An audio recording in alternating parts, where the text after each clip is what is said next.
Welcome to the Thyroid Fixer podcast, where we dive deep into the world of thyroid and hormones, especially for you ladies navigating perimenopause and menopause, and really for anyone struggling with hypothyroidism.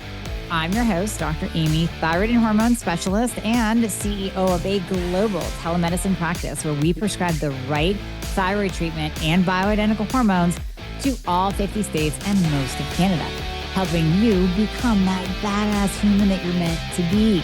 So if you're battling weight gain and hair loss, you can't lose weight no matter what you do, your energy levels are plummeting and your libido left town, then you're in the right place and you have found your tribe.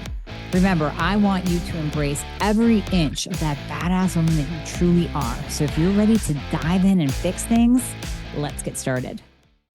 What is C60 and why do I like it? So first of all, C60 is this powerful little molecule that gets in and neutralizes free radicals and helps lower oxidative stress. So we know that free radicals, oxidative stress, that's what contributes to aging. It breaks down your mitochondria. What does that mean for you? You're going to get tired. You're going to be wrinkled. Your hair is going to fall out. You are going to age quickly. And as your cells age, well, that's where we see diseases come on. Now, the other reason why I like C60 Power is C60 Power, the company, uses 99.99 pure sublimated carbon 60, which means that there are no solvents, no toxic, nasty solvents involved in their manufacturing whatsoever. They're third-party tested. Every single product they make, they are third-party tested. So you can trust that what's on the label is actually what you're getting. Unfortunately, there are many companies out there that produce C60 and they make it with a pretty toxic solvent. So what they'll do is they'll use sunflower oil, which causes inflammation. And then they use this bake-off method, which 95% of the C60 companies out there get their raw C60 from the same place. And that group uses methylbenzene, which is also known as toluene, which is a very toxic industrial chemical in the manufacturing process. And then they bake it off. Do you really want that in your body? Not at all. So that's why I get my C60 from C60 Power. I take it daily, just a teaspoon in my coffee, and I know that it is keeping down massive amounts of inflammation. Headed into cold and flu season, that becomes a staple. Anytime I'm inflamed, I up my dose of C60. I'll take it a couple times a day. If I'm traveling, I'll take the gummies with me, because that helps my immune system. We know what's on a plane. In addition to the radiation that's on the plane, it provides cellular protection from basically all those bombardments that's in our environment, from toxins to radiation to viruses. C60 comes in and just hugs your cells and protects your cells and takes down that inflammation. Also, ladies, it helps with hair growth. Now, I will give this ad nauseum to any patient that suffers with hair thinning or hair loss. And what C60 does in this 2009 study, it was actually shown to promote hair growth because it protects the cells around the hair follicles from that oxidative damage. So whenever we are exposed to oxidation, radiation, toxins, yeah, that affects our hair too. It affects the follicle. So you wonder why your hair is falling out. You wonder why it's breaking off. You wonder why it's thin and brittle. Add in C60 and you will notice a huge, huge difference in all of these things. Yes, I also give it to my dog, Riley, for his joints. My gosh, he's 13. He needs a little bit of extra support. My assistant gave it to her dog, new dog, within 30 days. So if you want a new brain, better energy, better hair, lowered inflammation, maybe improvement in your joints, improvement in your pets, C60 Power is like a no-brainer to add in. So what you're going to do is go to shopc60.com, shopc60.com, and you're going to use the code Dr. Amy, DRAMIE. That's going to save you 10% off anything on their site, from the gummies to all the different oils. You get to choose from MCT and avocado oil, olive oil, great for drizzling on your salads. The MCT and avocado disappears in your coffee. It's super easy. They have a cinnamon too. Addictive in the fall. I'm just saying, put it in your coffee in the fall. Oh my God. So c60power.com, you will be guaranteed to be getting the best. Use the code Dr. Amy at checkout. I know there are so many different collagens on the market, and you can walk into Walgreens or Sam's Club and pick up any old collagen out there and say, hey, I'm taking a collagen, just like everybody else in the world, right? But is the collagen actually doing anything? Are you getting rewarded for spending that money? Here's the thing. Not all collagens are created equal. I know because I'm pretty sure I've tried them all. When my hair went to crap, when I started seeing my face age, the wrinkles coming out, looking at some cellulite on my bum, I'm like, wait a minute. Collagen is supposed to help with this. Why am I not seeing anything? And I would try one brand, then change to another one. And I would really give it a good shot. I would give it a good 2 months with each brand to see if it would make a difference in my skin, in my hair, in my joints. Nothing. So that's why I created my own. Collagen Fixer 2.0 has everything that I want in my collagen and that you should want in your collagen. Number one, it contains Verisol. Now, all of the collagens in Collagen Fixer 2.0 are bioactive, trademarked bioactive collagen peptides. They have a boatload of studies behind them. This is why you can't just mix collagen together and put it on the market and charge people. You have to know what each collagen does. So number one, Verisol. Verisol is studied, has multiple studies behind it, that it reduces the appearance of wrinkles because it literally plumps the skin. And it reduces the appearance of cellulite because it's plumping the skin.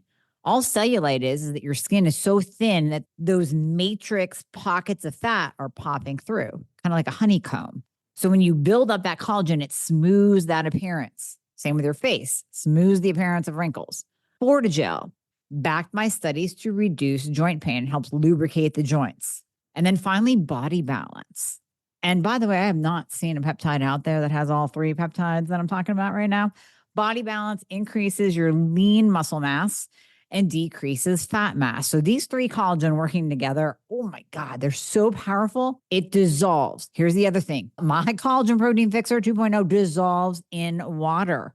You can throw it in your water. You can throw it in your coffee, in your tea, in your protein shake, whatever. And you're getting that collagen every single day. So if you're going to invest in yourself, you're going to use the collagen, which we all should. Collagen is great for your gut, for gut healing, so many different things. You want to actually see it make a difference. And that's what Collagen Fixer 2.0 will do.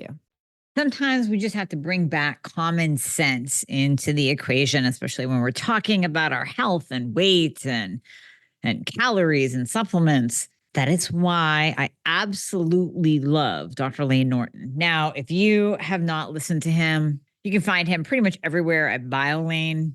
He created the Carbon app, which I highly recommend. You'll hear us talk about that in the show as well in terms of tracking, for tracking your food. Very, very accurate. Amazing. But he really brings a no bullshit approach to claims. Multiple claims. I mean, he will rip apart an IG influencer in a heartbeat and base it in science and common sense, which is why I just love him. So we get into a boatload of different topics on this show. Calories in, calories out. Insulin resistance. Is that really something that we need to be concerned about? We go down all different kinds of rabbit holes. But I really believe that this episode, especially if you are stuck in that weight loss, on the weight loss roller coaster, I think it's going to clarify a lot for you and take a lot of pressure off of you to seek out what is real, to know whether or not you're being bullshitted out there in the world. And if you bring it back to common sense, and Layne's going to help you do that, I think you're going to save a lot of money. And you're going to make it way easier on yourself to get to your health goals. Layne Norton, Dr. Layne Norton, thank you so much for coming on. And like we said off camera, we have so much in common, from the competing in bodybuilding to the powerlifting to the calling out people's bullshit. And just in general, I just love your message. I love your brain. And I love how you describe yourself too. A BS expert in nutrition, health, and fitness, a science geek that likes to lift heavy shit, because I'm always telling women to LHS, lift heavy shit. And I just want you to know before we get started, I'm going to bring up some things that I really want to kind of pick your brain on, that I agree with you on, that I don't agree with you on, but I want your brain working and telling me the why, because I really want to kind of pick through it. I think you know where I'm going with the insulin. But when I listen to you on Huberman, I feel like you held back. People listening to this need to go and they need to listen to your What the Fitness Talks on YouTube or on your website, because that is the real you. So I want you unfiltered, just let it all go. Does that sound like a deal? Sounds like a deal. I heard curse words, so I'll let it go. Just let it go. Just you be you. That's what I want. You be you. So honestly, Layne, I mean, you're just so well schooled, and I love how you go through studies and really pick them apart. And honestly, most everything you say, I agree with you on. Ironically, recently I did a podcast on calories in, calories out. And I think that that's so important to dive into, especially for my listeners, because, I tend to focus on thyroid and hormones, and I'm driving home the point that if your thyroid's not optimized, you're not really going to have a metabolism. It doesn't matter how low your calories go or what diet you do. But then we get away from the counting of calories and the importance of energy in and energy out. So can you expand on just all the myths and the false beliefs that we have in this space that we're in, where people get so locked down, they kind of forget about basic energy expenditure?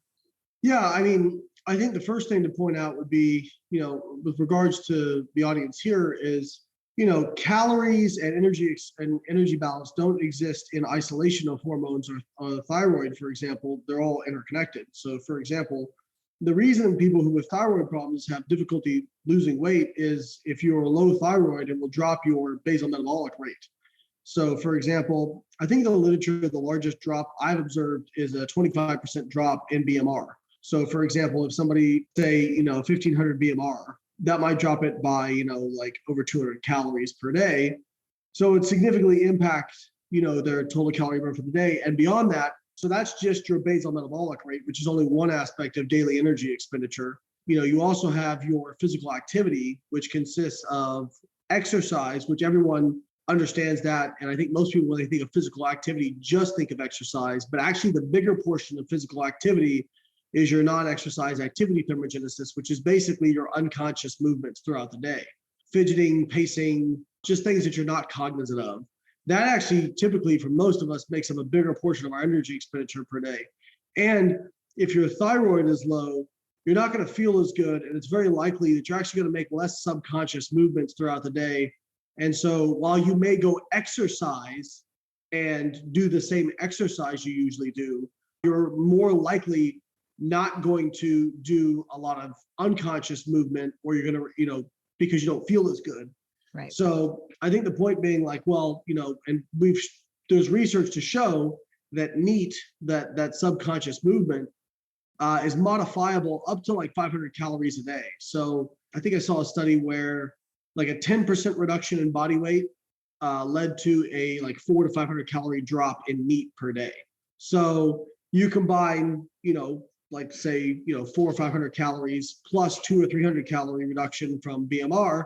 I mean, now you're up to, a 500 to 700 per day reduction in total energy expenditure, possibly, due to some of these things. So I think people think they hear calories in versus calories out, and they go, oh, well, I tracked my calories and I didn't lose weight. Well, that's like saying I kept a budget and didn't save money. You can keep a budget and still not save money. You can also save money without keeping a budget, but a budget can be a great tool for saving money. But I don't think anybody would argue that in order to save money, you need to earn more than you spend. And by the same token, if you did not lose weight during a period of time, like I say, I'm very careful with how I word this because people tend to weigh in sporadically, which is another big miss that people make because people like don't trust the process. And so they do something for a week or two and like, oh, it's not working.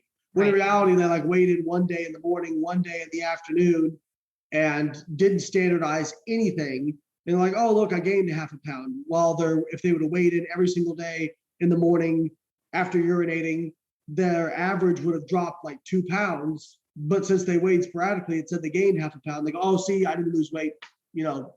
Calories in, calories out doesn't work. Again, that's like saying gravity doesn't work. That's like saying, well, there's planes, so gravity doesn't work. No, gravity still works. The point being is if you didn't lose weight, like I was talking about an average, so over several weeks on average, then you weren't in a calorie deficit. Now, You may have been what you thought was a calorie deficit or what should have been a calorie deficit, but if you didn't lose weight, it was not a calorie deficit. I think that's the point to make. And I think a lot of people attach judgment to that. And that's why there's so much pushback against it. They're saying, well, you're saying I'm lazy or you're saying I'm a glutton.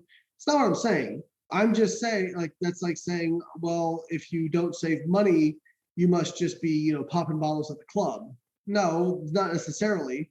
And I do think, the problem is I'm talking about on a granular level, the mechanistic aspect of weight gain or loss, energy balance or calorie balance. But just telling people to eat less, move more is not really necessarily a helpful message. It's true, it is true, but that's like telling somebody, well, if you want to save money, just earn more than you spend. There, you have that information, so go do it. Like it's there's a reason that I think it's something like 70 or 80% of Americans can't write a check for $5,000 if they had to. Much like energy, people on average underreport their calorie intake by 30 to 50%. People also underreport their debt by about 100 to 150%. There's a lot I use financial examples a lot because I feel like it's a little bit more intuitive for people. Mm-hmm. So, these things, there's a lot of parallels between these things. So anyways, the point being, if you want to lose weight, you have to be in a calorie deficit. However, how you get to that calorie deficit is by modifying your habits and behaviors typically. Yeah. So so many things that you said that I want to expand on. So with the NEAT, I saw a study, and this was even before you were on Huberman. I saw that study come out about the soleus movement, and you're going to know more details about it than I do, but just the people that spontaneously, without thinking about it, do that tapping of the foot that, you're sitting at your desk, and I'm doing it now just because I'm thinking about it, moving my heel up and down and contracting the soleus muscle. But part of that study, now I can't remember whether they said it in it or this was discussed afterwards, that you can't consciously produce NEAT. You can't think like, I am going to sit here and tap my foot to burn more calories. It has to be just a part of you, who you are, spontaneous. Is that right? Yeah, so it may seem a little bit pedantic in terms of the definition, but it is important because people say, well, I'm going to go out for a walk and get my NEAT up. No, if you're consciously doing it, it is exercise. It is not NEAT. NEAT is unconscious. So people will kind of dismiss NEAT, and say, well, it's physical activity, that whatever. They get hung up on my metabolism, my metabolic rate, which actually, if you look at the data on metabolic rate, when we first started examining obesity, we thought, oh, well, people who are obese will have a slow metabolism. And then we started looking at, and if anything, people who are obese on average have a faster metabolism than people who are lean.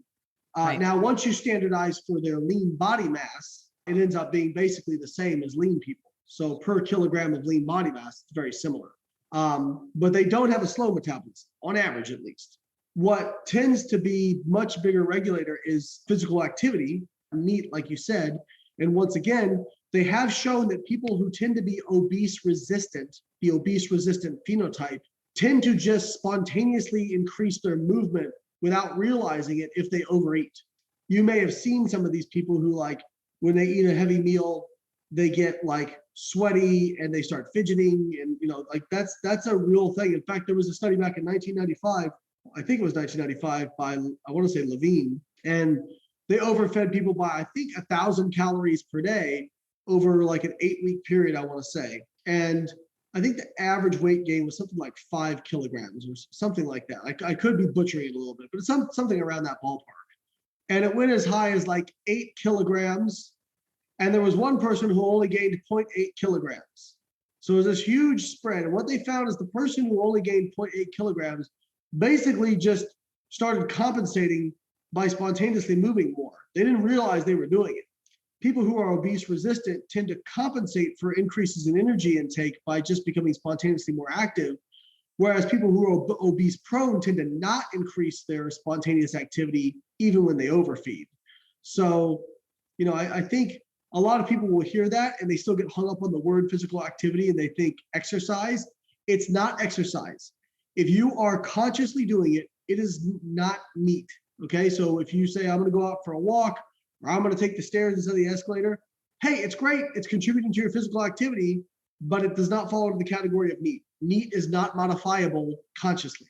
It's just who you are as a person. Do you fidget? Do you not fidget? Are you one of those guys that sweat? And we've all seen that, like the bodybuilders, right? Back in the day, whoo, they're eating their chicken and the broccoli and their rice and they're sweating up a storm.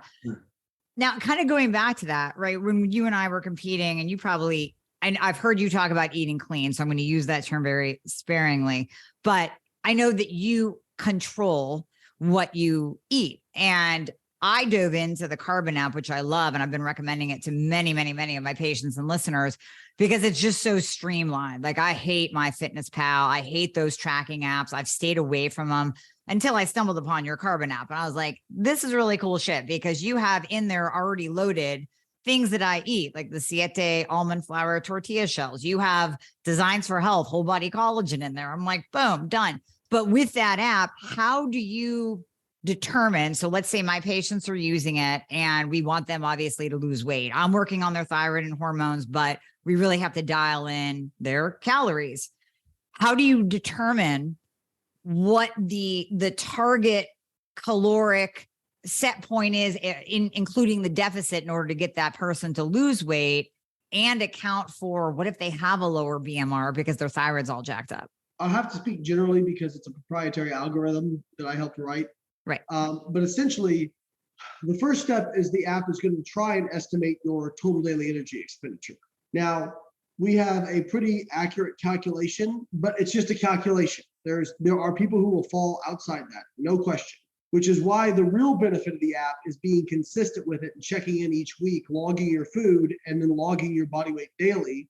Because if you aren't losing the amount of weight the app predicts that you should, the app is going to sense that and make adjustments to your nutrition recommendations as you go along in order to get you in line with that. So, a lot of people, when it first came out, they said, well, I did it and these calories are too high for me. My first response, or they're too low for me. And my first response would be, well, if you already knew what to eat, why are you using the app? So it's like, and I've had this with coaching. Wow, this is wrong. Okay, well then why did you hire me? If you're just going to tell me it's wrong, if you already know better than me, then don't hire me. But beyond that, the real value in the app is the fact that it will adjust based on how you progress. So the first thing it's going to try and do is determine your total daily energy expenditure. Once it has that calculated, then it's going to look at, in terms of weight loss, what rate of loss have you selected? So basically, during the sign-up process, it's going to give you a range that you can choose of weight to lose, and that is based off a percentage of your total body weight. So a lot of people will say, well, why can't I select more than 1.7 pounds per week or something like that? Well, it's based off of your total body weight. Like if you're a heavier person, you're going to be able to select a higher rate of weight loss. But if you're a lighter person, you're not going to be able to select as much weight loss because it's going to increase your risk of lean mass loss. And we know how detrimental that is for keeping weight off, preventing it from coming back on, and your BMR. So we're going to really try and maintain that lean mass. And obviously, so once we have total daily energy expenditure, or at least our estimation of it, and then we have the rate of loss, that gives us an idea of, okay, well, if we're trying to lose this much per week, that corresponds to about, a certain calorie deficit. So then we take that calorie deficit, subtract it from the total daily energy expenditure, and that's how we get, kind of the calorie amount. Okay. And it's eye-opening too. I mean, I love that you have that all built in to the algorithm. And the one thing that I recognized when I tried it before I recommended it to my patients is it is eye-opening when you truly log everything that goes into your mouth, and you're using an app that is so smart to really pick up on. It's not just you going to Google and saying, well, I think a chicken breast is, 100 and some calorie or whatever. You already have that preloaded in there. And wow, I thought that I was eating X amount of calories, but I'm really eating this much. I thought I was taking in this much protein, but it's lower than what I thought. And that's the biggest thing, I think, because so many people, like you said, they'll get frustrated and they'll hit that end of the week or first 2 weeks and say, well, I'm doing everything right. I should be seeing more progress. But when you look at it right in front of you and you're faced with that hard truth, maybe you're not. Like maybe you are taking in way more than you even think in your head. Yeah, I've had so many of those messages, that's in line with the scientific information. If we look at research data, it depends on the demographic, but most people underestimate their caloric intake by about 30 to 50%. Obese women tend to underestimate the most in terms of demographics. They're like 50 to 70% underestimation. Obese men are like, I think it's like 40 to 60%. And then like your average person is like around 30, 40%. A lean person tends to only underreport by like 20%, but even dietitians underreport by like 10%. So, that is a very, very normal thing. And I think people really hate to hear that data because they go, well, I'm not a liar. I'm not saying you're lying. I don't think most people are lying about it. I think we look at things through rose-colored glasses. I think most people have a really, really poor idea of portion sizes. Yep. If you want to be depressed, go weigh out a serving of ice cream. Go weigh out a serving of peanut butter. Go weigh out a serving of cereal. And even if you're using volume measurements, well, I measure, I do, I weigh out, 3/4 cup of cereal. Go weigh it. I promise you it weighs more than the serving size. If you do 2 tablespoons of peanut butter, I promise you're eating double of what the serving size is. And so it's very, very easy to overestimate. So, I don't expect people to like use a scale for the rest of their life. That's, for most people, it's not a sustainable lifestyle. But I will say, weighing and tracking every single thing you put in your mouth for a few weeks is a really useful experiment, just like, monitoring all your expenses for a month is very useful to see where your money is going. And it's very eye-opening. And I'll tell you, I did a PhD in nutrition. The most I ever learned about nutrition was the first week I ever tracked everything when I was 19 years old, back in 2001. And I really don't want to hear about how hard it is from people, because all I had back then was a book, the complete book of food counts, about that thick. And I would have to flip to the page that the food was on, find it, look at the serving size, then look at how much I ate, divide by the serving size, multiply the macros by that, and then do the calculation by hand. So I just don't really want to hear how difficult it is when you can just go to our app, scan the food label, punch in how many grams you had, and it's done. Yeah, no, I love the app. I've reached out to you guys about mass buying, memberships and subscriptions, because I want my people doing this. That way they can't come back and say, and granted, some do need a bump up in their T3 or an increase in their testosterone or whatever. But I think too many times they go right to that. Like, I'm not losing weight, so therefore increase my thyroid medication. It's like, well, what are you actually taking in? So let's get that down pat. And then if you're telling me per that app that you should be losing and you're not, then let's do some labs and really look deeper and see if a med change is needed. So I love that. I was going to bring it up at the end, but I brought it up now because it really is eye-opening, and it pertains to our calorie talk, because you're going to get it right there in your face, right there. Yeah. Yep. And, I think I've had so many people say, oh, well, I can recall one gal actually in particular. She's like, I'm eating 1,600 calories a day. I'm not losing weight. And she was doing volume measurements. I said, do me a favor, just weigh for 1 week, weigh every single thing that you put in your mouth. And it didn't even take a week. Like 2 days later, she came back. She's like, oh my God, I'm eating 2,700 calories a day. I said, yeah. Oh my gosh. Yeah. That's crazy. And she was tracking, she was just using volume measurements, and just her switching to weighing it, she realized that she was drastically underestimating her caloric intake. I'll say that's huge. That's huge. Okay, we're going to move on to the debate portion now. Okay. Insulin.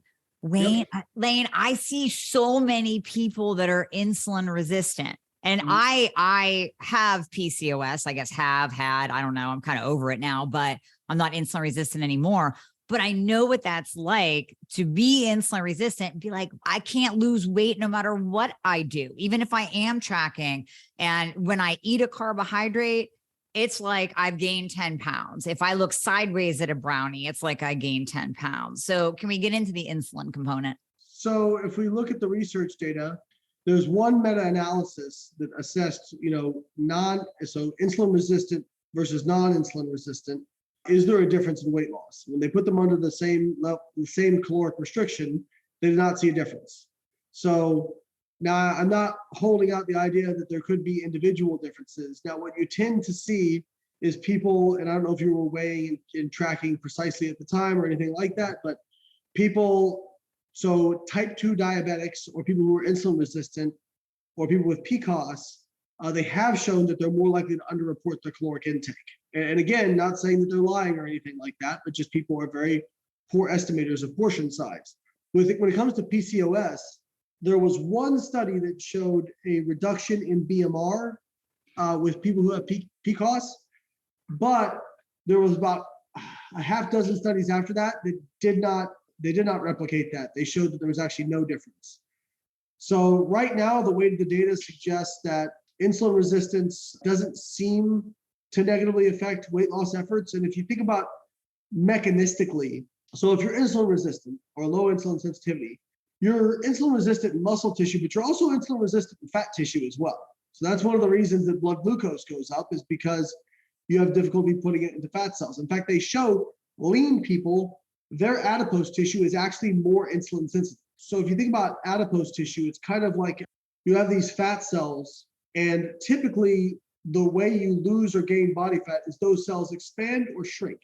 The bigger they get, the more resistant they get to insulin. But it means that basically you have glucose that starts to spill over in the bloodstream, as well as free fatty acids.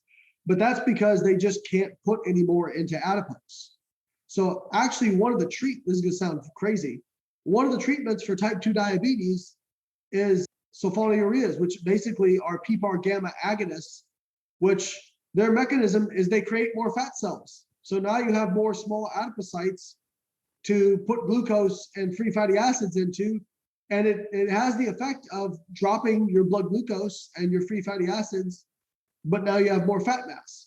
So if you're insulin sensitive, you're also insulin sensitive in fat cells. So in reality, if somebody is insulin resistant, if anything, they should typically have an easier time losing weight mechanistically, only from the perspective that it's just hard to put anything more into the adipocyte. But again, I can hold out when we talk about studies, we report averages. I recognize that not everybody's the same, but I will say that, when people will use terminology like everybody's different. Well, if you look at our genetics, we're like 99.9% identical if you're a human. So is it possible? Yes, there are genetic polymorphisms on genes. There are people with low BMRs. There are, genetic abnormalities. But for the most part, if you look at the averages, it doesn't tend to be different. If you put people on the same level of caloric restriction, whether they're insulin resistant or not, they tend to lose about the same amount of weight. So I'm at a conference, standing on my feet all day long, in heels, on concrete, talking to people. I'm exhausted. So I decided to take a little walk around this conference. And I find this company, Layne. They have these mats out on massage tables. And I start talking to them. I'm like, what are these mats? I've heard of PMF and all of that. She's like, no. These mats are going to actually shift your nervous system. I was like, well, that's great, because right now I'm wigged out, stressed out. I'm exhausted. My back hurts, my feet hurt, my legs hurt, everything hurts. I can't focus anymore. I can't hold another conversation. She's like, go ahead and lay down. So I lay down, and I figure, if anything, I'm just going to doze off maybe for a little bit. But I kid you not, 15 maybe it was 10. I don't know. Time flew. 10, 15 minutes later, I get up and I just start laughing. I'm like, wait a minute. I feel completely different. Like I feel like I just got 8 hours of sleep. What's going on? And she's laughing and she's explaining this Layne mat. And that's exactly what it does. Is it realigns you. So the technology in this mat is like nothing else you will find. It uses infrared heat. It helps to relax the tissues. It promotes actually cellular detoxification. So that's cool. We're clearing out our cells. EMF free, totally easy. You just throw it on your bed, on the floor, whatever you want to do. You can adjust the heat. You can adjust the frequencies based on what you need. But anything from calming the mind to improving your mental clarity and cognition, that's what I needed. I needed to wake up and be able to think and speak.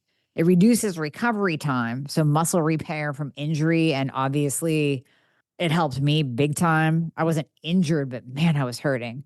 And then it improves blood flow, tissue oxygenation that had to have been happening that day because I literally felt like a new woman.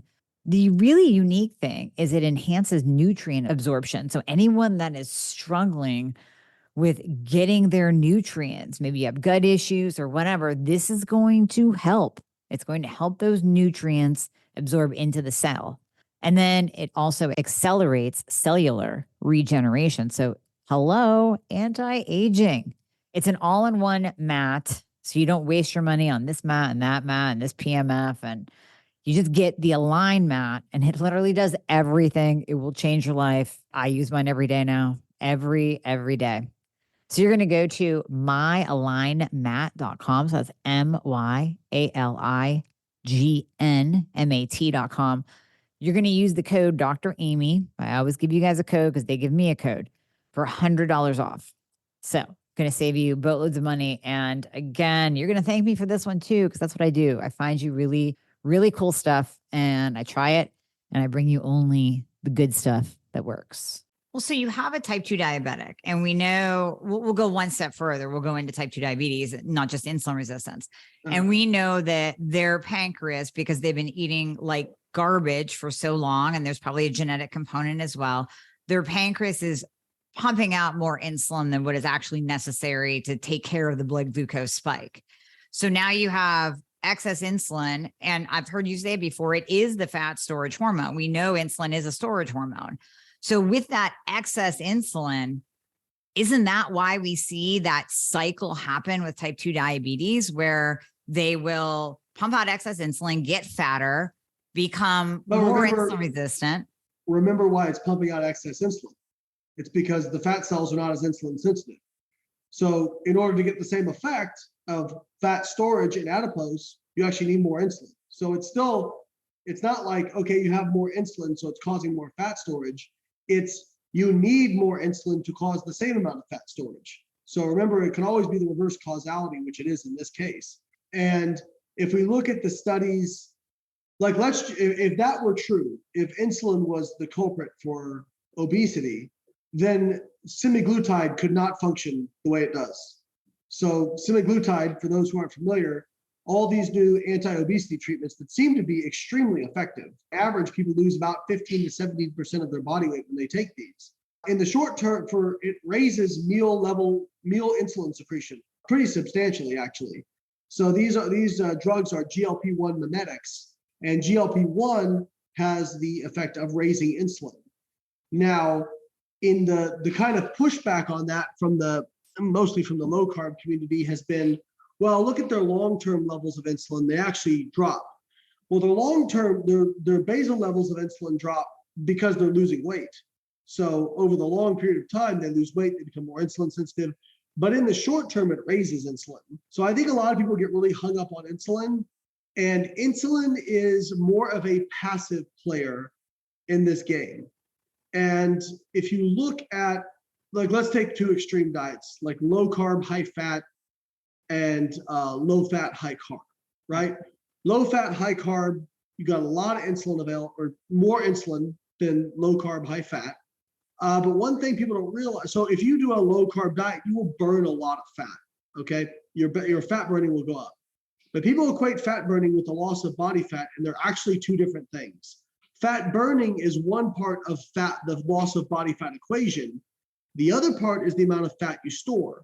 Much like the net deposition of protein, your net protein balance is the balance between synthesis and degradation.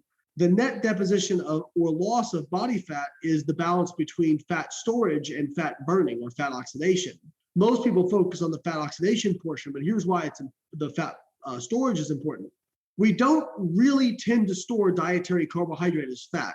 There was a study back in the early 2000s where they did a metabolic tracer, which is basically they can essentially tag nutrients, for lack of a better term, and see where they wind up. And they found that so they overfed, I think it was women, by like 1,000 calories per day. And they found that they stored, I think it was something like 272 grams of fat per day on average during this overfeeding study in adipose. Of that body fat, 4 grams originated as dietary carbohydrate. So your body doesn't really store dietary carbohydrate as fat, it stores dietary fat as fat. Now, if you eat high carb, you raise insulin, which can drive fat into fat cells. Right. But if you're eating high carb, low fat, you don't have much fat available. So if you eat high carb, low fat, you have low amounts of fat burning, but you also have low amounts of fat storage. If you eat low carb, high fat, you have high amounts of fat burning, but you also have high amounts of fat storage. The net effect of losing or gaining body fat will depend on energy balance. So that in that aspect, insulin is much more of a passive player than a lot of people think. Okay. So one thing I do agree with you on, and I've heard you talk about this, I'm tying this into the insulin talk, and what you said about low carb dieting is I see a lot of people jump on the, we'll say keto because that's the word, the keto bandwagon and go really low carb, really high fat. And that is usually where I will see the weight gain. That's where the mostly women will come to me and say, I did keto and I gained weight. And so we know that that is excess calories in the form of fat because they way overdid the fat. They're doing their bulletproof coffee and they're chugging, lard basically all throughout the day, eating bacon and pork rinds.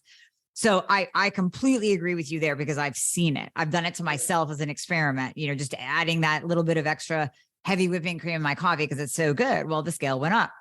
So I completely agree with you there. But is there a place in all of the coaching that you do and all the people that you've trained and coached, is there a place where you say, maybe for you, we got to pull back on those carbs, focus on protein because that produces more thermogenesis and kind of balance out the fat, but maybe we do pull back on the carbs a little bit? Well, I mean, we pull back on carbs just to create a calorie deficit because we'll pull back on fats as well.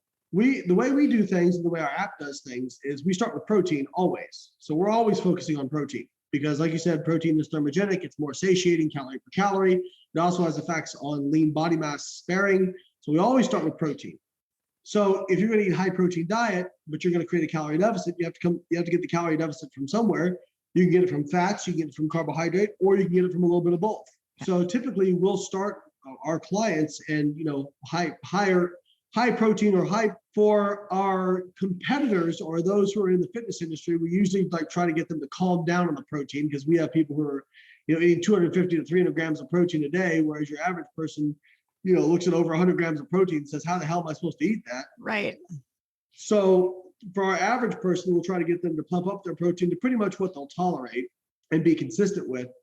And then we'll look at the remaining calories because again, let's say we're putting somebody on a 1,500 calorie diet or 1,600 calorie diet, and we're going to get 150 grams of protein. Well, that's 600 calories gone. So now we've got 1,000 calories left over. Well, where are we going to distribute those? We can distribute them to carbohydrates and fats, right? So usually what we'll ask them is, hey, do you have a preference? Would you prefer to eat more savory foods? Would you prefer more, sweeter foods? Do you prefer a mix of both? Like, what is your preference? And then we'll distribute based on that. So certainly part of a calorie deficit, like we're going to restrict carbohydrate just by default because we don't want dietary fat to be too low because there's problems with, very low fat diets. And by the same token, we're typically also restricting dietary fat as well. But how much we're restricting just depends on the person, their daily energy expenditure, and what their targets are. Right. Well, I'm glad you mentioned protein because I'm the same as you. Let's do protein first. Yep. And I think that you go by the 1 gram per pound of lean body mass, but I've also heard you cite some studies that show that it's even safe to go up to 4 grams per pound of lean body mass, which I think would be way too much. What's that? Per kilogram. Per kilogram. Oh, that changes it. Okay. That changes it. So what is your protein recommendation? 4 grams per pound would be intense. I was going to say that would be up in like the 200, 400. Oh my God, way too much. So what do you guys normally do with your normal average everyday clients and then your competitors? Because even my average everyday clients, like you said, the women, they can barely get in 50, 60 grams. They think that's a lot. Yeah, so usually we're targeting at least 1.6 grams per kilogram of lean mass. And then, if people can go up to 2.4 grams per kilogram of lean mass, we'll try to go there. For competitors, it's probably more like 2 to 3 grams per kilogram of lean mass, just because we are trying to leverage that satiety and thermogenesis as much as possible. But yeah, I mean, obviously for some people, that's a really high amount of protein, even at 1.6 grams per kilogram of lean mass. Or, some people say, well, I don't know how to get my lean mass. Well, then do it based on your goal body weight, right? And the reason we do it that way is simply because if you were somebody who's obese, and you're 150 kilos, you don't need 400 grams of protein. Like that's just overkill, right? So if you're doing it based off your ideal weight or your goal weight, it's going to be much more reflective of your actual protein requirements, because protein requirements are almost exclusively based on lean body mass. Yeah. No, I'm glad you see, this is why I love you. Your brain is just insane. It just is. I mean, there's a lot of stuff rattling around there. You have like an encyclopedia of studies in there that you can just pull from. It's just amazing. It just amazes me. Actually, somebody said that I was like a computer the other day. It was funny. Yeah. But only when it comes to this stuff. God forbid you ask me to change a tire. I'll be shit out of luck. That's right. We all have our skills. It's totally fine. Yeah, I always joke that if I had to learn something else, it's just going to start spitting out math or something, Yeah, pretty much. I can see that. I can see that happening. All right, I'm going to keep picking that brain too. I love bringing experts on and having them speak from their place of genius and having it possibly back or negate, but possibly back something that I've been saying. And I think it helps with my patients, my listeners, when they hear me say something, to hear you say it as well, then they go, okay, so now two people are saying it. So Sure. I love having this. I just love having this discussion. So we talked about protein, and I want to tie that into this OMAD phase. Oh my God, it drives me absolutely crazy. So here we are trying to get people to eat more protein, especially women, because we know that they think that one chicken breast per day is the amount of protein. They think peanut butter is a source of protein. So then we have everybody jumping into one meal a day, doing these extended fasts, one meal a day. There is no way in hell that you're going to get in the amount of protein in one meal, nor do I even believe that the body could handle. If I ate 120 grams of protein, my body's not handling. If I ate 100 grams of protein, my body's not handling it in one meal. So can you please expand and give your thoughts on this OMAD fad that is out there? Yeah, so I mean, your body, I'm probably a little bit pedantic in terms of like terminology. But a lot of people say, well, you can only absorb a certain amount of protein. No, you'll absorb all of it. But what it gets used for is quite a different story. So if we talk about like what's useful for, lean mass gain or, those sorts of things, or muscle building, with dietary fat, you kind of have unlimited storage in adipose. Carbohydrate, you still have a decent amount of storage with your liver and muscle glycogen, somewhere around 400 to 500 grams. But with dietary protein, I mean, other than a really small amino acid pool, I'm talking very small, your body doesn't really have a storage form of protein. And some people say, well, sure it does. Your lean mass is a storage form of protein. That's like saying my house is a storage form of wood. Yeah, you could get wood out of it, but that's not why you built the house. Right. Because of that, and because we know there is an anabolic cap per meal where just pushing in more protein does not further enhance muscle protein synthesis. And this is really my wheelhouse. That thesis sitting right back there is about muscle protein synthesis. Nice. Anywhere from like 20 to 40 grams of protein, depending on the individual's lean mass, depending on the quality of this protein source, anywhere from 20 to 40 grams usually maximizes that response. If you talk about lower quality sources like plant proteins, you're going to be up around that 40 gram. Talk about higher quality sources like a whey protein, you're going to be close to that 20 grams. Now, obviously, if you're talking about, somebody who's 50 kilos of lean mass versus somebody who's 100 kilos of lean mass, yes, it's going to change things. But in general, 20 to 40 grams kind of encapsulates that. So if you're only doing that once, you're only getting that one increase in muscle protein synthesis. And that increase, at least based on our data and the data I published, is only about 3 hours long.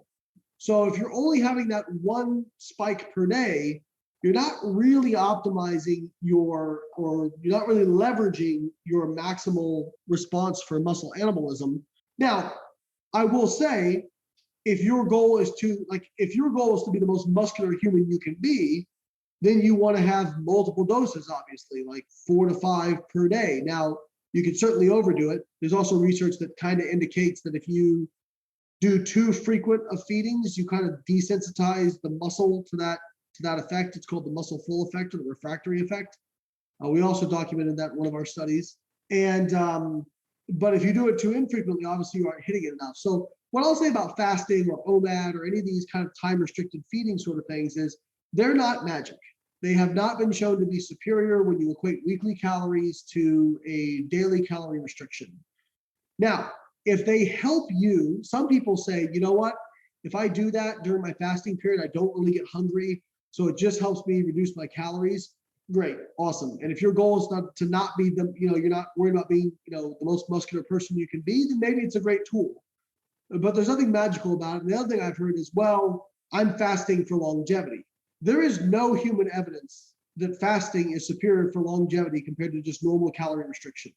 Now, do I think that it could be useful? Yeah, it's a useful tool for some people.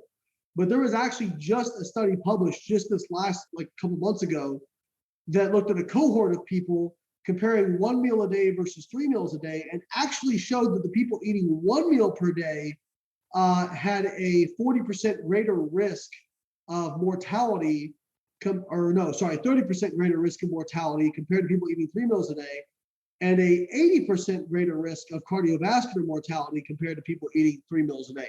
Now, that being said, there could be a bias there in terms of people who are eating 3 meals a day may just have other lifestyle habits that are healthier.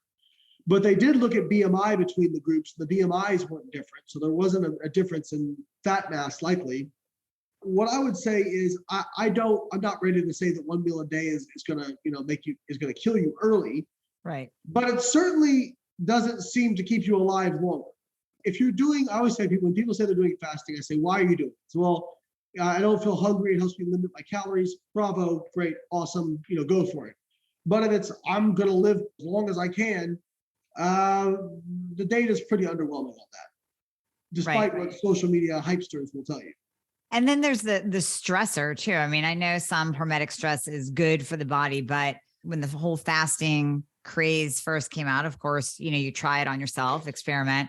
And I would be gritting my teeth, trying to make it till, because I had it set, right? Type A, 2 p.m. is when I'm going to have my first meal. That's it. And it didn't matter. I wasn't listening to my own hunger signals. So then that created a stressor on the body, increased my cortisol, increased my blood glucose. I was kind of just defeating the entire purpose of the fast because I was grinning and bearing it through the whole fast period that I was trying to reach. So there's that aspect of it too. Well, I think for a lot of people, they use fasting as kind of a way to justify basically like binge eating later, right? And instead of focusing on whole food, minimally processed, stuff, they're, downing cookies and ice cream because it's in my feeding period, Right. And it's like, well, you kind of defeating the purpose of this, just like vegans who are doing, plant-based for health, but then they're eating vegan mac and cheese and vegan chicken wings and all this kind of stuff. And keto people who are doing keto, but they're doing keto ice cream, which by the way, has more calories than the regular stuff. You're better off just eating the regular stuff. So there's a right way to do these diets and a wrong way to do these diets. And again, it's important to understand why they all work. They all work. If they work because they put you in a calorie deficit, not because there's some kind of magic associated with it. Right. Exactly. Now, were we doing it wrong back in the day? Well, now I don't know how old you are, but back in my day of bodybuilding, it was the 6 meals a day. So were we doing anything wrong back then, or were we kind of on point? So I'm 41. I was born in 1981. So I got into bodybuilding circa like the year 2000. Same. That's when you ate 8 meals a day and, and boost your metabolism and that sort of thing. I mean, we were wrong about that, but do I think 6 meals a day is a bad thing? I think it's kind of overkill, and it can be a little bit restrictive for your lifestyle because, it was like when I was in college, I couldn't go anywhere without putting a protein part in my pocket, or in my case, I'd, cook up some chicken breast, put it in a Ziploc bag and stuff it in my cargo shorts. You know what I mean? Yep. I'll never forget I was on a plane and I pulled a chicken breast out of my pocket. My grandfather was with me and he was just mind blown that I took a chicken breast on a plane, Out of your pocket. Oh, gotta get that, amino acid IV drip. So yeah, I think it's overkill. I think 3 to 5 high quality protein meals per day. If you're hitting your overall protein target, I think that's the most important thing. I think that there's many different ways to skin a cat. And I think where most of the debates are in the margins, I tell people, like when it comes to nutrition and training, I'm like, you're worried about like meal timing and like the type of carbohydrate, and you're not even consistent with your diet. Like you're literally stepping over $100 bills to pick up pennies.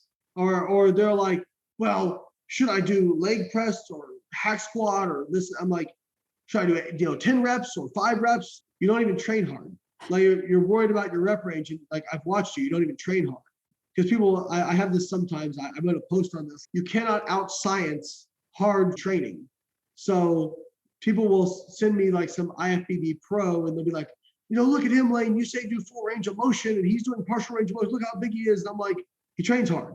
It makes up for a lot and he's done it for 20 years. So yeah, it may still not be optimal, but if you just train really freaking hard for a really long period of time, you'll grow some muscle, Mm-hmm. And I think a lot of people miss that. And they get really hung up on dumb stuff that's like less than 1% of what actually makes gains. And I tell people now, I'm like, when it comes to diet or training, mindset is way more important than any of these X's and O's stuff that we debate over. Well, expand on that a little bit because I want to go into the lifting heavy shit philosophy. It's what I tell my women to do because all these women are scared about getting big and bulky, so we can break that down. But what do you mean about mindset? Yeah, so let me just take that from the top. That's like saying, I don't want to climb in my car because I'm afraid I'll be a NASCAR driver. Don't worry, you won't.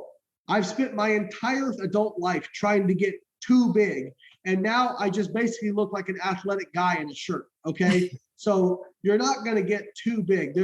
I've come across maybe a handful of females who grew enough muscle that they were like, whoa, I kind of want to back off, Yeah, so I think this idea of like worrying about being too big, unless you get on anabolic steroids, right, you're going to be fine, okay? Right. And by the way, if you get to the point where you're happy with your muscle mass, just don't train as hard. Right. Easy peasy.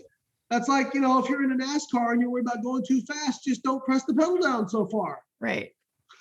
There's that, but the real problem is most people, and we actually have scientific data to validate this, most people don't know how to train hard. They don't know how to push themselves. They push themselves up to a certain level of discomfort and don't push through that.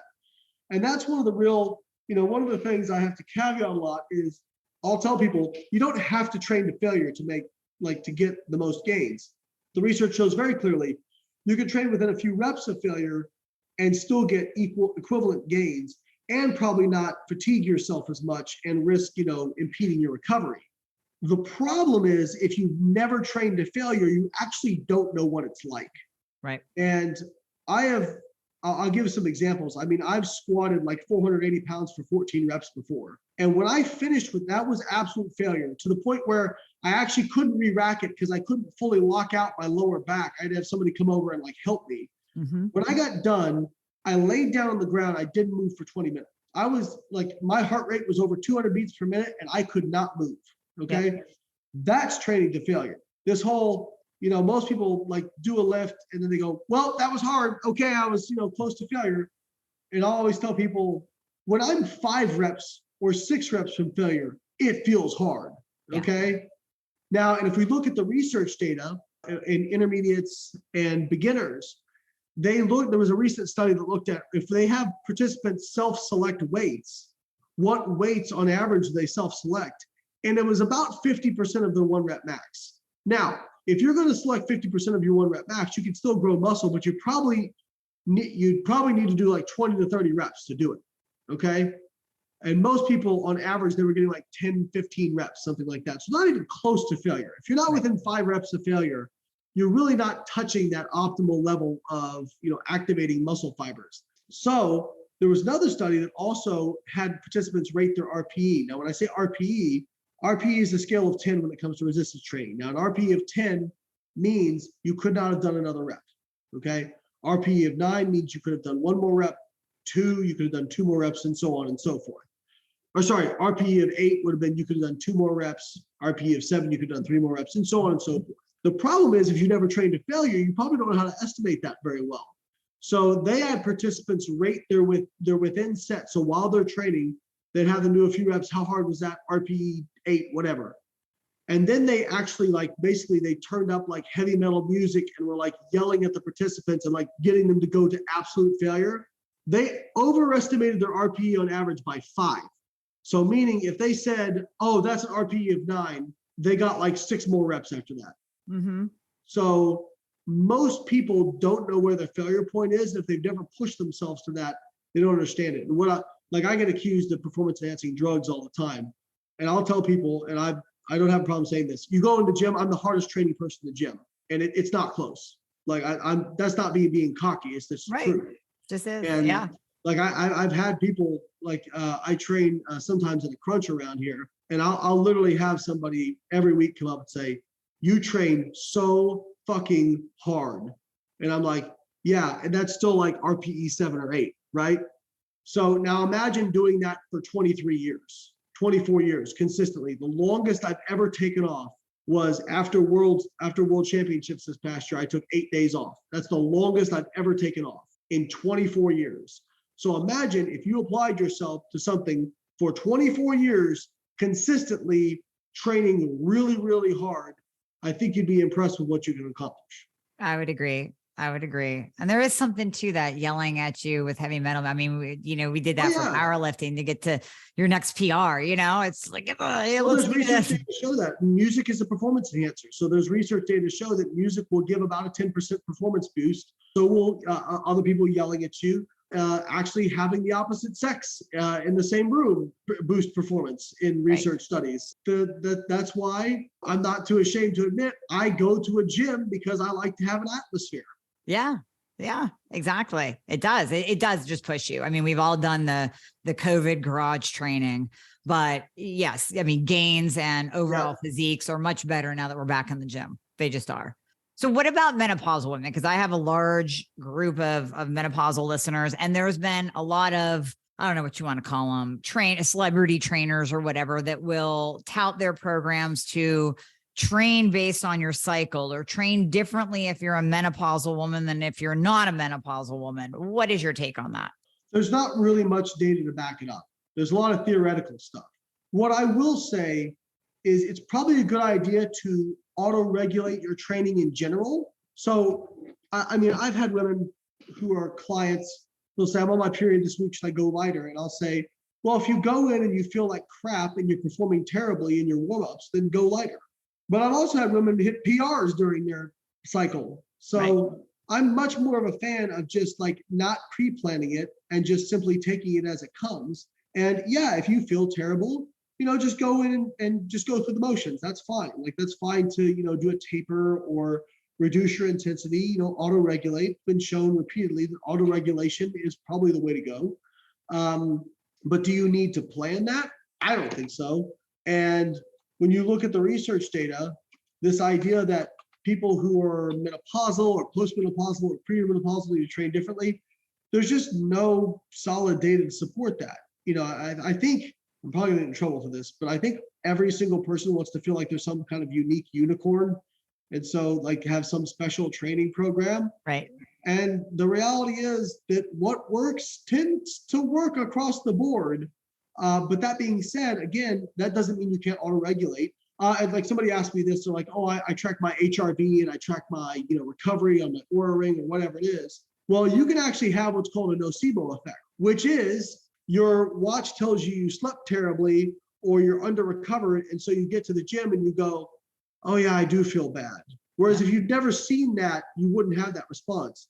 So what I'll tell people is, I'm not saying that stuff can't be useful, but really you should auto-regulate based on how you're feeling when you actually get to the gym and warm up. So I actually use, I'm a super nerd. So I actually use as powerlifting, I'll use a bar velocity device. So basically it tells me how fast my bar speed is. And I know based on my warm-ups what my bar speed should be at those different warm-up weights. And so if I get in the gym and I'm feeling like crap, I slept like crap the night before and my bar speed's slower, then yeah, I'm going to back off the weight. But if I, maybe didn't sleep well, but I'm warming up and I feel okay and my bar speed's there, why would I go lighter? Like regardless, isn't the most important thing, your actual performance, rather than all these surrogate measures. So I think we get too caught up in trying to predict things, and we should just take things as they come. Yeah. No, that's why I don't have an Oura ring, because I could see myself getting caught up in that nocebo effect, especially with sleep. Oh my God, I didn't sleep. Oh, okay. Now I'm going to be hungrier today and I'm going to feel like shit today. And no, I won't do it. I won't do it. And the first time I saw one of those, what do you call it? The velocity, it was at the Philadelphia Eagles training facility where the dudes train. Oh my God, these machines were amazing. Like they would tell the guys, like, are you strong today or are you not? Like, how did you compare to the last workout? And what should you go up in? And so it had nothing to do even with how you felt. Like you might come in, like you said, feeling like shit, but you pull a PR and there's the data right there telling you. It's amazing. My best all-time squat set for like around 10 reps, I didn't get 10, I got 9 reps, was 530, I think it was 530 pounds. I did 9 reps. And that was after a night where I traveled the day before and literally did not sleep the night before that. And I went to the gym and I'm like, you know what? I'm just going to take what's there today. And I had like a certain weight on the sheet. And I was like, okay, well, we'll see what's there. I did all my sets. And I'm like, I had what's called an AMRAP program, which is basically as many reps as possible for my last set. Mm-hmm. And even though I felt tired, I felt shaky. You know how you feel when you're like a little bit sleep deprived.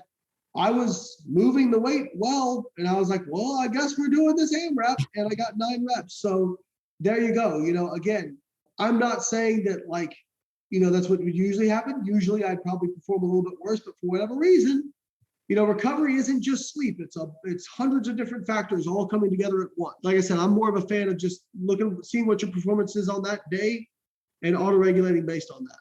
Yep, definitely. Thank you for all that, because everybody needs to hear this message, like mass messaging of this, just lift heavy shit and don't get caught up in all the devices because there's just too many of them. However hard you think you're going, you can go harder. I promise you.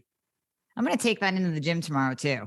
I'm going to take this message with me and I'm going to, because you're right. There are times where you're just like, you're going through the motions, but it's just, don't waste that time. If you made it there, if you made it to the gym, then get the most out of it. Don't be talking. Don't be on your phone. Just go get the best workout that you can, because you blocked out that time and your body made it there. So that's step one. Well, and also like, you know, don't just do the same thing every time. Like I see so many people just come in the gym like, well, I guess I'll slap a plate on the side of the barbell and do this many reps. Right. If you keep doing the same thing, your body has no impetus to change. Okay. Goes for anything in life. If you want to create change, my coach Zach Robinson for powerlifting, he said it very well. Adaptation is not comfortable. So if you want to force your body to adapt, you have to get uncomfortable. We can apply that to pretty much every area of life. Everything. That one quote.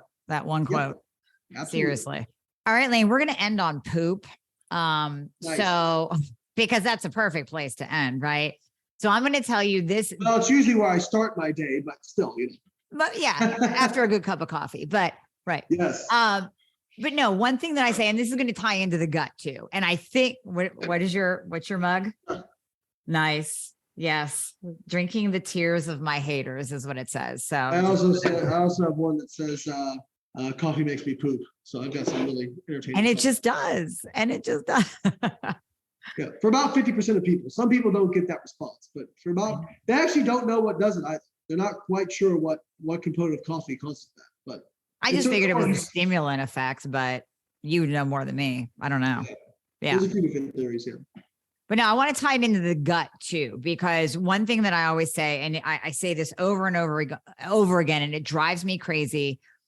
These functional integrative practitioners out there, health coaches, whatever, saying, if we just heal your gut, we are going to heal your thyroid. We're going to fix every disease you possibly can imagine going on in your body, because the gut, it all starts in the gut. Your immunity starts in the gut. Every disease in the world starts in the gut.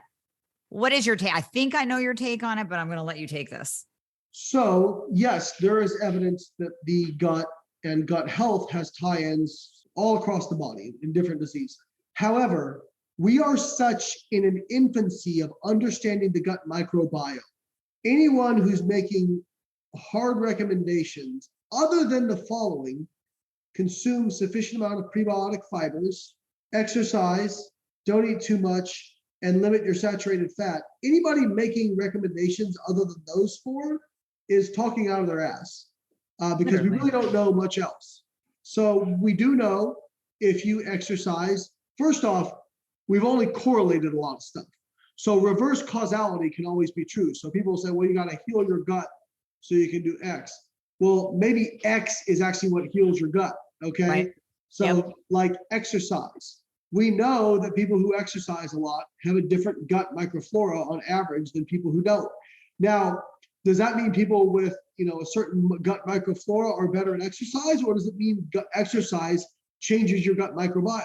We know that people who are obese have low amounts of certain bacteria and high amounts of others that lean people don't.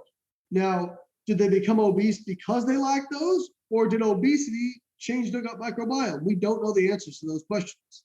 Gut healing, or just gut in general, has now become what inflammation was 10 years ago, which, everything's about inflammation, and you got to heal the inflammation first before. And most of these jokers don't even know what inflammation is, because they're like, oh, well, yeah, my knees feel better. That is not the same inflammation that you're referring to. When people talk about inflammation, I'll say, okay, so you had your CRP and your IL-6 done, and they'll just look at me with very blank stares of, what are those? Well, those are your inflammatory markers. So yeah, I think gut health has been used kind of ubiquitously by charlatans to sell people protocols they don't need. Here's what we know is healthy for your gut: exercise, don't eat too much, consume enough fiber, and probably limit your saturated fat. And the reason for the saturated fat is not necessarily the saturated fat itself, but saturated fat tends to generate more bile, and the bile end products of saturated fat appears to be somewhat negative for certain beneficial species of bacteria. Now, dietary fiber, we know, increases gut microdiversity and is the main fuel for the gut microbiome. So it's so funny, and again, it just shows people will draw the wrong conclusion, say, well, when I eat plants or fiber, I get really gassy and bloated. It's obviously bad for my gut microbiome. What do you think the gut microbiome does? It produces short chain fatty acids from dietary fiber. That is literally what they run on. When you're gassy, that typically means your gut is actually pretty happy in terms of your gut microbiome. You may feel uncomfortable physically, but those are the main fuels for those gut microbiota.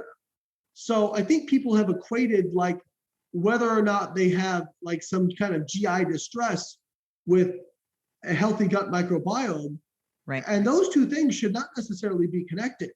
I think, the protocol for healing your gut: don't eat too much, exercise, eat enough dietary fiber with a good amount of soluble fiber, and don't eat too much saturated fat. And those are your gut hacks.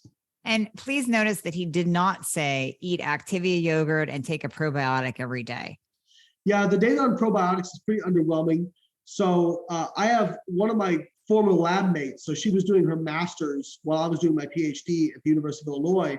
We were both in the same lab under Dr. Don Layman. Her name is Dr. Suzanne Devkota, and she is one of the foremost experts in the gut microbiome in the world.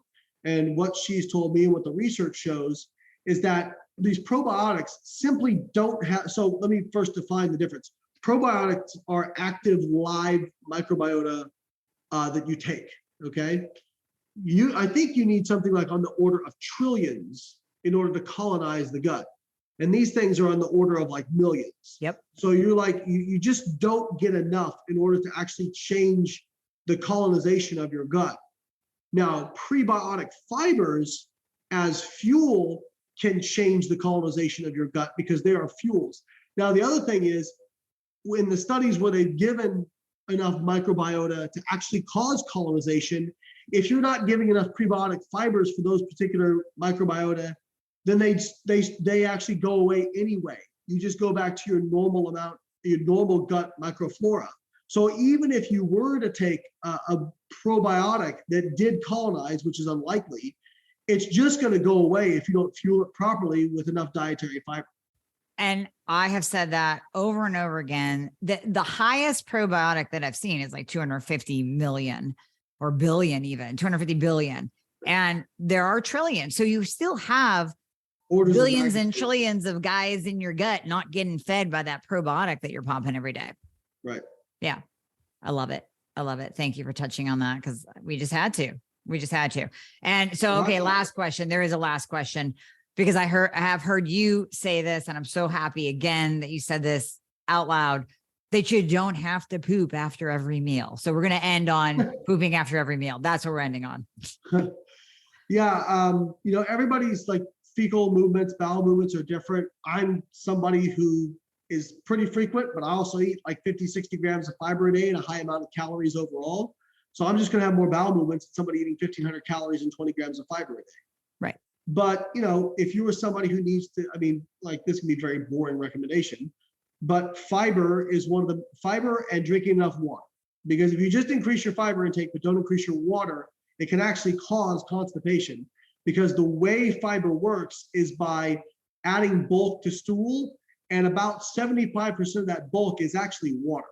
I do recommend increasing fiber intake, but that needs to also correspond with enough water. But if you're pooping regularly once a day, you're probably fine. That's a win. Yeah. Yeah. That's a win.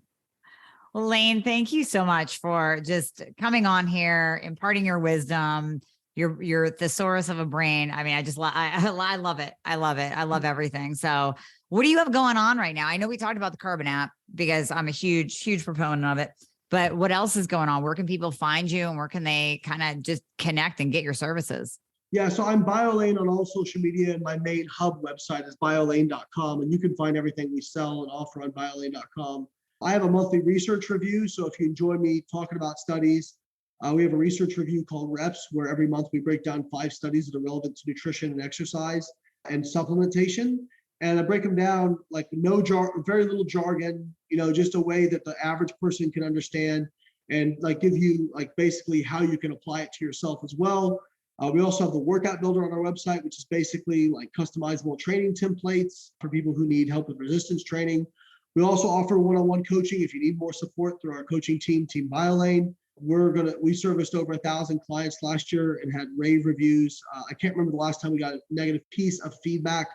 These are all like really expert coaches who deeply care about their clients. They do a great job.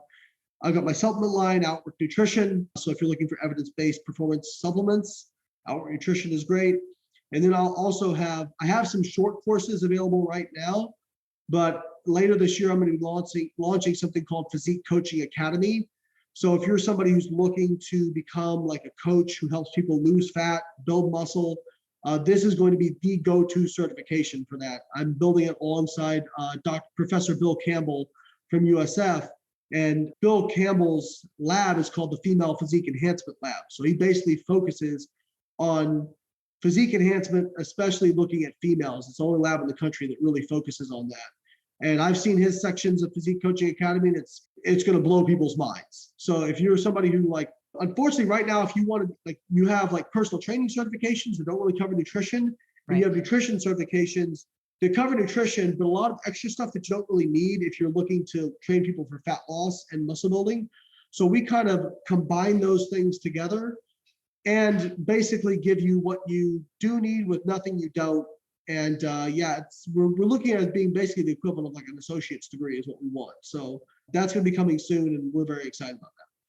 That is awesome. That is so needed. And especially because I think in this world, people see women as little men, and to have that women's physique expert, like you said, really dialing it in for oh my gosh, that's amazing. That's amazing.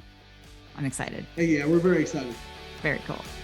Well, thank you, Layne. Thank you so much for your time today. And I look forward I'm going to join the research group, because I love how you break down the study. So awesome. Yeah, it's a great product.